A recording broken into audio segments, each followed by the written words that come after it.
So, not the shop, not the neighbor hater.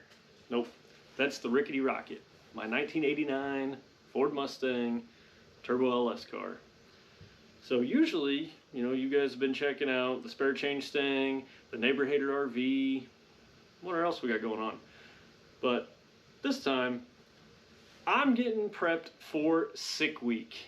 That's right, I'm going to Florida in February to be a part of Tom Bailey's first ever Sick Week. So I'm basically just gonna kind of run you guys through what I'm gonna do this time to get ready for one of the Dragon Drives. Now this one's gonna be a little bit different. Normally we have our trailer with us. Not doing it this time. I've just got the basket on the back of the car. Don't think the basket's here now. I'll check into that. But some of the other stuff I gotta do. First thing I already did before the video because it was most important, honestly. Registration. Got my legal tags, so I'm all up to date there. Got my insurance card, so that's good. But I need to go through some stuff on the car. I know I've got a leaky valve cover, just found out about that. Need to change the oil, need to change spark plugs, and then just kind of run down some stuff. Kind of take you a little walk through that car, if you don't know about it. Alright, so you can see a bunch of my junk there in the background.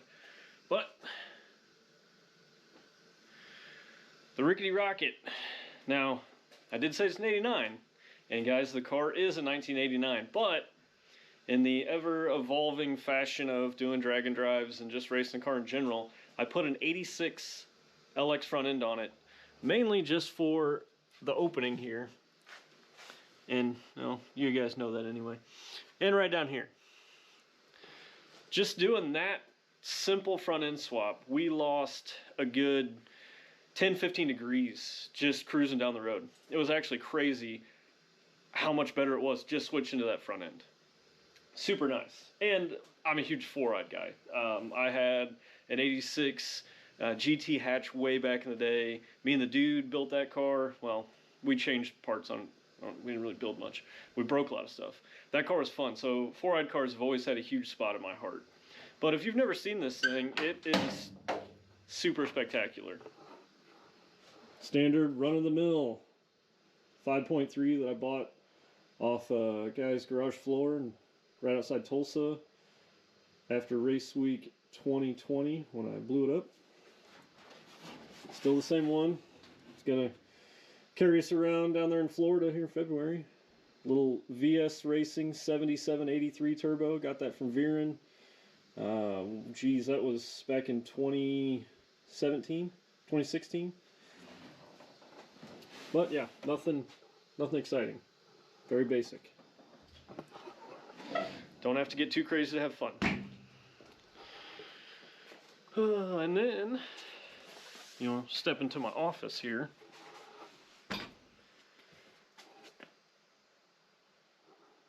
Got the nice factory LX seat there for the dude. Got the Kirky for me. Oh, I should have turned the power on before because that was what I really wanted to show. So I had got the Holly Dash. I don't have my keys. Man, dang guys, I gotta run upstairs. Hopefully my wife doesn't stop me and make me do like 9 different things before I get back down here. So quick rundown of the Rickety Rocket here. My 1989 Mustang. But as you can tell, it has a 4-ride front end. The car actually is an 89. I put the 86 front end on it.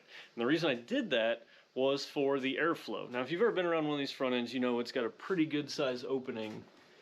You know, right here and then down here. It was crazy. We probably picked up a good 10 to 15 degrees cooler running this front end. So it made a world of difference. Super nice versus the, you know, your standard LX front end. And in my opinion, it looks better. Huge 4i guy. I had an 86 GT a long time ago. Me and the dude played with for a while, had a lot of fun, broke a lot of stuff, learned a few things. So 4i's always got a place in my heart. Now the engine setup in the Rickety Rocket is nothing spectacular. That is just a run-of-the-mill 5.3 that I bought off some guy's garage floor right outside Tulsa after I blew the motor up on Rocky Mountain Race Week 2020. The turbo is a VS Racing unit that I got from Viren. It's a 7783, which I don't even think they sell that one anymore.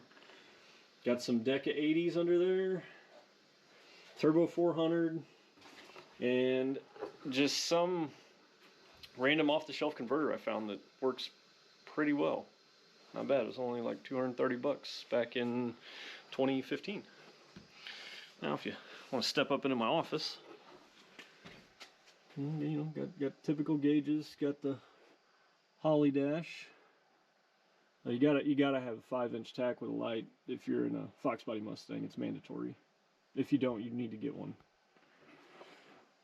You know, got the good old bucket seat for the dude. Turkey for me. Got the sweet roll cage I welded in my driveway at my old house back in 2016. Now what's cool about this, guys, is so, yeah, I have the Holly dash, but those are the factory Mustang gauges. And they all work except for the fuel gauge. Now that thing was awesome. I had the dude do that up for me. I gave him the simplest plan ever. I was like, hey, this is what I want to do. Do you think you can execute it? And he, man, that light's bright. And he literally came through. That thing turned out amazing. That's like one of my favorite things that he's worked on for me. It means a lot to me. I love that thing. It's awesome. And last but not least, on the Tour D Rickety Rocket, the trunk. So in this deal, when I first put this together in 2014, I went ahead and put a fuel cell in it. Not really sure why, but it's in there. It's a little 10-gallon cell. Got the good rollover, return, all that. And it's got two 255 pumps down below feeding this thing. There's your good old funnel for when you got to fill up on the side of the road with your gas cans. The you know, standard battery box, gotta have that. And then back there, kind of hard to see. Let me put some light on the situation. Via air compressor. That's for the boost controller. So, you know, on a lot of these Holly cars, you know, it's nice to have either CO2 or air. I myself prefer air. Oh, why do you prefer air? Because it's always there. All I gotta do is press my boost controller button on my little switch panel there. That thing will turn on and I have air. Now I know a lot of you guys, oh, it weighs too much, whatever. Street car, don't care. So I run the air compressor and I can fill my tires up, which is awesome. The other thing I've noticed about the guys with CO2 is it never fails. The day before a race, who's looking for a paintball shop or somewhere, something? Guys with CO2 cars. None against it, just not my cup of tea. I'd like to have mine ready to go at all times. Now, like I said, I was talking about the gauge cluster. That's why we don't have a fuel gauge. We have been known to run out of gas. It's never a drag week, race week, Rocky Mountain, sick, Midwest drags, Miles Mayhem. It doesn't matter which drag and drive you pick. It is not an official event until me and the dude run out of gas. And we have every time. More than once. Yeah, I think one of the drag weeks ran out of gas like 4 times. We're getting better. We're figuring it out. It's fine. So anyway, I think that's the whole walk around of the Rickety Rocket. Not really a lot to see because not much going on. It's not super exotic. There's nothing super fancy about it, man. But I go out and I have fun. I get to roll around, you know, the Midwest with the dude, you know, my dad. That's probably the greatest feeling in the world. So as cheap as I can, I put it together and we go and have fun. God, I still say fun a lot. Then that's basically it. This thing is nothing spectacular by any means. It was built cheap. I've upgraded some stuff here and then. We put this car together originally in 2014 with a small block Ford turbo. didn't work out too well. The hot side was apparently too small, and it was trying to make boost at highway speeds. So that came out. Put a bone stock 5.3, power glide, stock converter, stock manifold, stock cam, car intake, 355 gears, and went to Drag Week 2015 like that. And it ran, I think, a best of 13.15 at 108 mile an hour. And the tune on that too was on a factory computer. So I had a guy local tune it for me, and he literally just set it up in the parking lot and was like, all right, drive it around, come see me before you guys leave on Drag Week. That didn't happen. So I literally made the entire trip on this tune that a buddy of mine did in a parking lot. It worked out great. Well, I think we were getting somewhere around 15, 16 miles a gallon, pulling one of those big, huge U-Haul trailers. Survived the week. I don't remember what the average was. It was like a 13.27 or something for the entire week. It's pretty impressive, really. First time out, I only had maybe 20 miles on the car when we left. So it's kind of evolved a little bit. But anyway, let's get back to doing some of the sick week prep.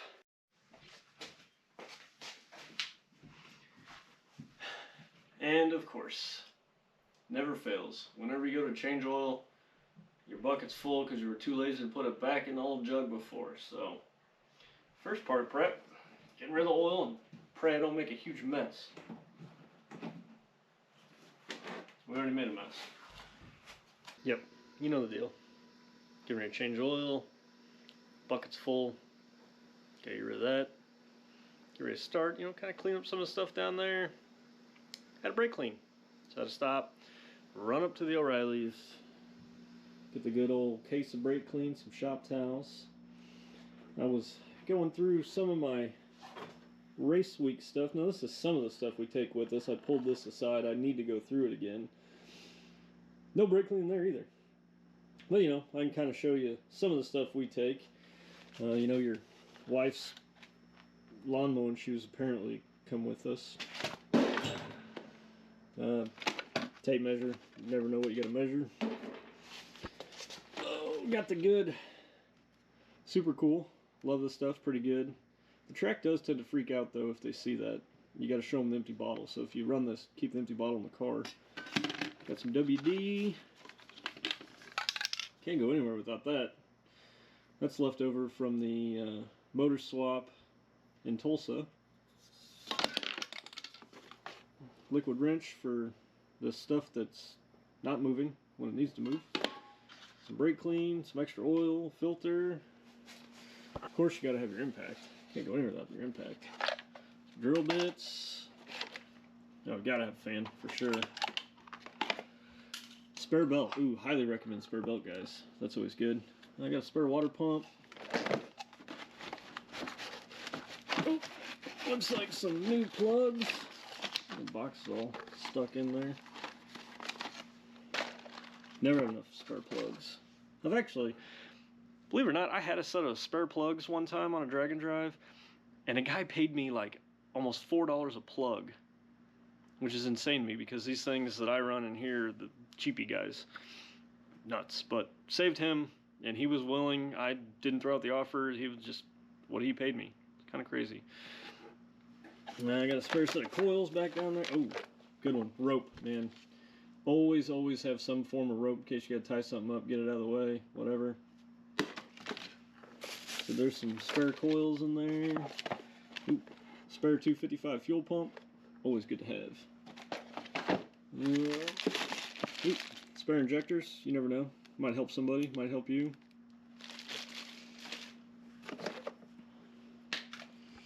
My baby white box, which is awesome.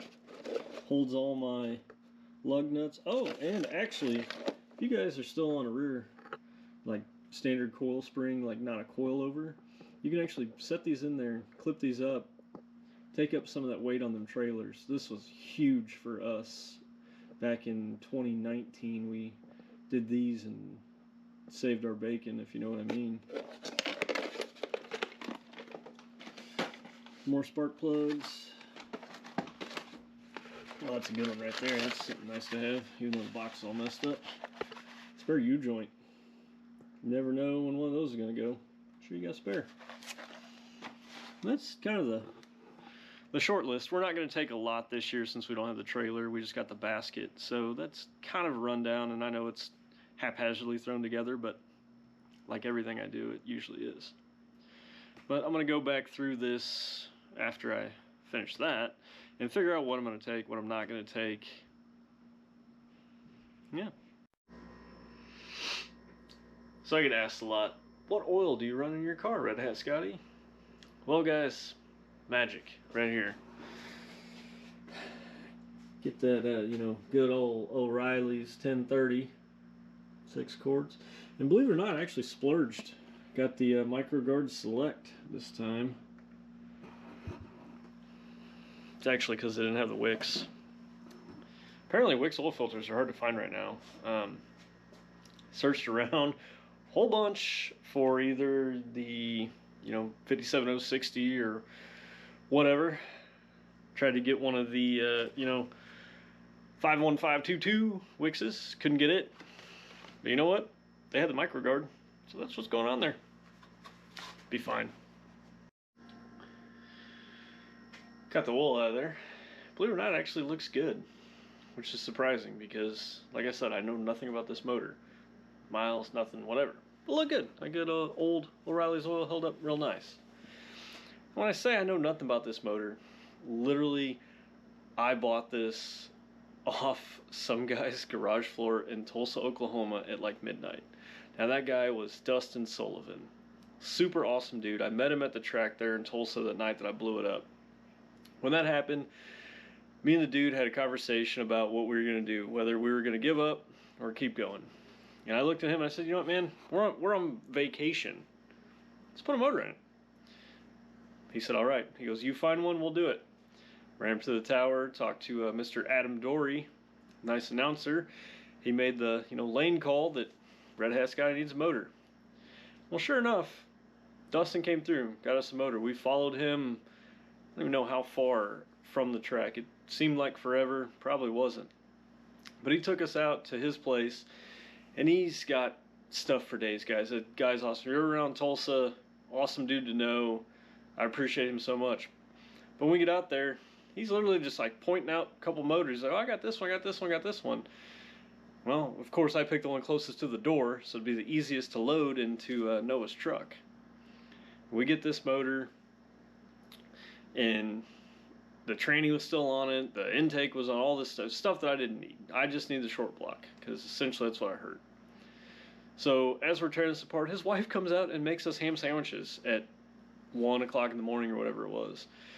We get all this stuff, we get it loaded, and he goes, well, what do you guys need? No, man, we're good, we're good. Loads us up with the cherry picker, everything. Just full service. Sends us on our way. We get the motor put in the car. It took us a while, though, because I wanted to put my cam in it, my heads, had my good springs and everything. Got the turbo kit bolted back up. We actually had part of the piston stuck to the cylinder head. A good friend of mine, Troy Clearhout, came up with a great idea to take the little cut off, Wizzo wheel to my cylinder head and knock the piston off. But it worked, man. We finished that event. It was awesome. So that's the motor that's still in the Rickety Rocket. So we survived Race Week 2020. We ran some events in 21 with it, not a lot. I mean, you guys know how the last couple years have been. But then we started and finished Race Week 2021 with this same motor.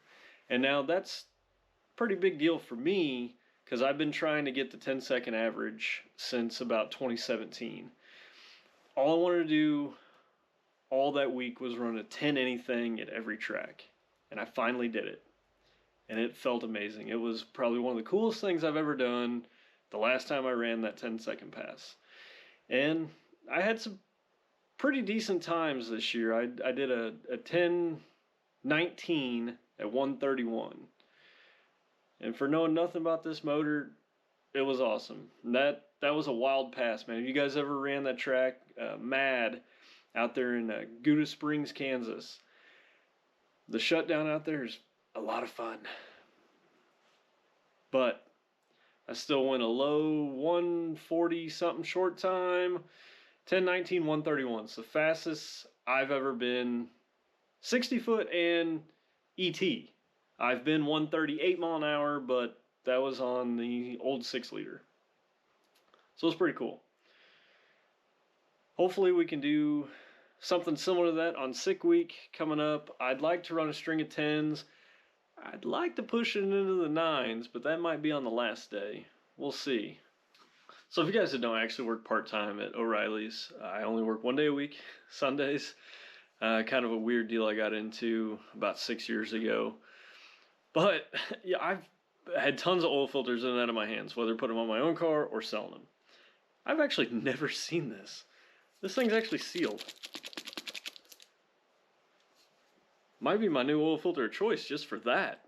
You're not going to get any random cardboard particles down there, or bugs, or dirt, dust, the brake lathe, dust in the back, the random a-hole at the warehouse that likes to use this box cutter and cut the hell out of everything. That's pretty awesome. Let's see, get that on there, man. That's a new MicroGuard Select. Might be new filter of choice. Find out what happens. Got the oil changed. Everything looked good. No real issues there. Did have a little bit of weepage from the corner of the oil pan. Cleaned it up real good. Added a little bit of goop in the corner to seal that up. That's fine. I do still need to get down there though and reload my diaper and take out all the old stuff, put in some new, just in case. Always good. But moving on next, I'm going to change the plugs. Now, I could have shown you how to gap them, but apparently the dude already did. These were leftovers from our last race week trip, so they're already gapped. 28 thou. And the plugs I run in my car, show you guys there, the BR6 EFs. Now I know a lot of the Turbo LS cars run that BR7 EF. My car absolutely hates them. I don't know what it is. Every time I put them in, runs like doo-doo, so I don't run them. I did find these though, and they're also a non-projected tip plug, just in the 6 heat range versus the 7. I've had real good luck with these things. They always work really well. So we'll get these guys in there and get the old ones out.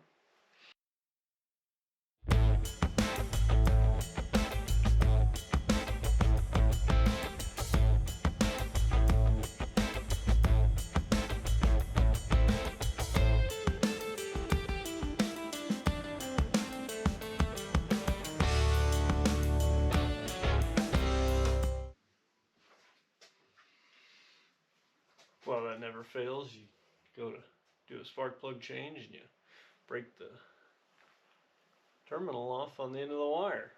So now I gotta hunt down a new wire. That's fine. I probably got some in my box over here. I think we're good. Just kind of upsetting though. Now, since these are going into aluminum, I always try to get some kind of anti-seize. I've got some good old Versachem, my copper style there.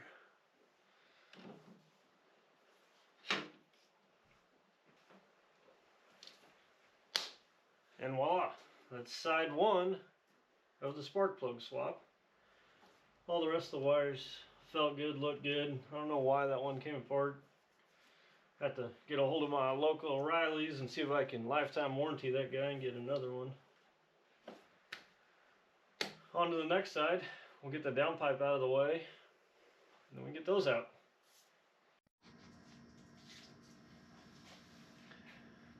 So as you can see, this side here is a lot busier. We got a lot more going on. Got the turbo, got the downpipe, got this mess of spaghetti wiring back here. We'll start with getting our turbo blankie out of the way.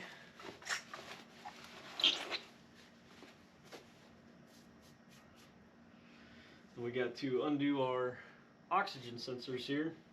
Now I've got two on here. You might be able to see that on. It's kind of a weird angle.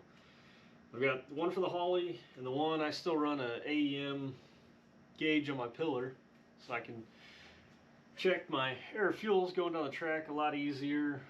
just it's nice having both of them. I really like that setup. Take all this mess out. Get the downpipe out of the way.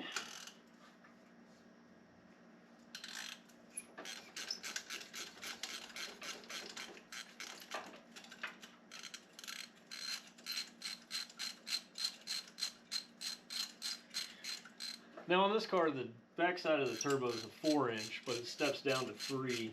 And the reason I did this downpipe like this back when we built the car was there was a bunch of rules in some of the classes I was trying to run where you had to have the exhaust, the downpipe, you know, whatever, past the firewall. So this actually goes down under. I haven't been running it the last couple times I had it out, but the part where it goes under the floor and everything.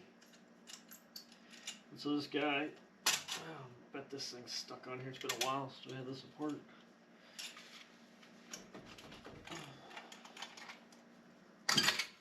No, it wasn't too bad.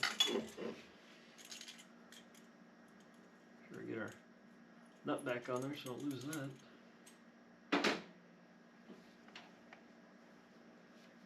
Undo our sweet little valve cap, catch can, hosey, messy thingy. And then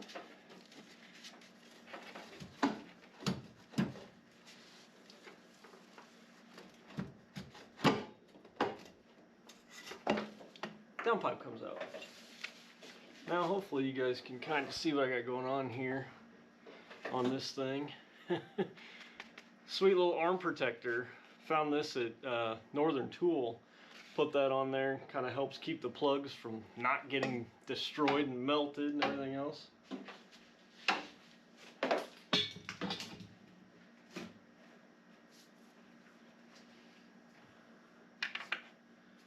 Make sure to put that back so we don't drop anything we don't want in the engine. And then, you know the deal, same as before.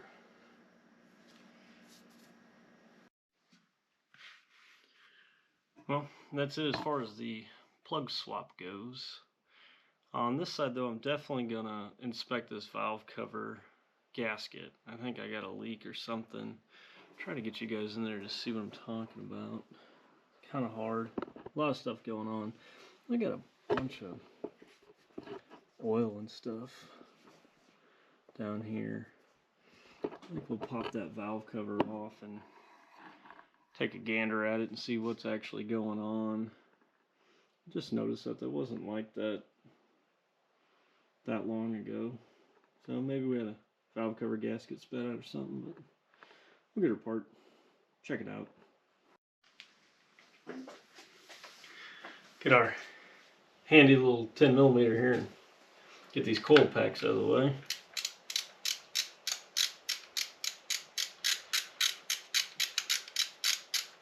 The best part about having a car you don't care about the paint is you just throw stuff wherever it lands.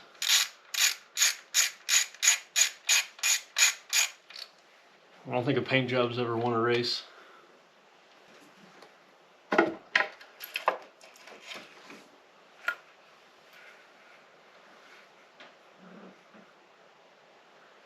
can kind of see where it was leaking out of there a little bit. Hopefully a new gasket will solve that. And, you know, kind of pull that guy out of there.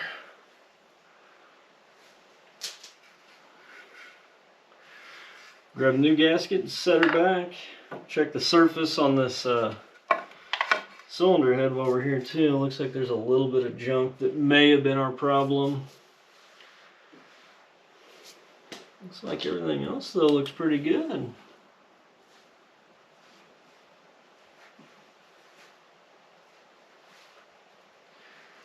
Don't see any signs of wear or anything. Nothing's broke, so that's always a positive, but it is a little wet back here. Well, get some stuff, I'll get that cleaned up.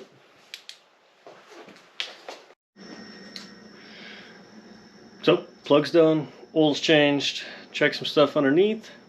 that's pretty much it, guys. There's not really a lot of maintenance I'm gonna end up doing to the old rickety rocket before sick week. That's actually just how this car's been, well, other than the motor change, but we won't go there. So that's it. I'll probably do a last minute nut and bolt check. I've got some tires coming for my other wheels. Pack the basket, pack the car, and we're off for Florida. It's gonna be awesome. I cannot wait for this event. Super cool that my wife's let me do this. Gone another week from the family, and she's let me go to Florida. It's mind-blowing, but thank you, honey. I love you. I'll make it up to you somehow, eventually. That's it.